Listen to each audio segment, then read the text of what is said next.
Good morning everyone!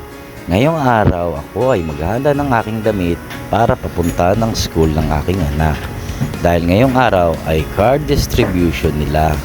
Kaya ako ay magre-ready na going to school.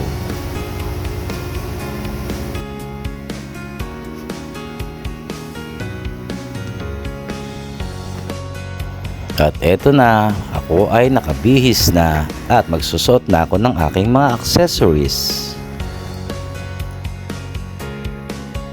Time to go to school!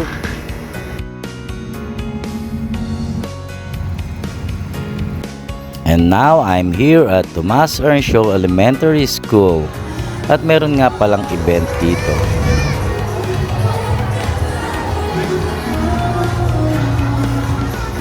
And time to go home na pala guys dahil nakuha ko na ang kanyang class card. Bye-bye!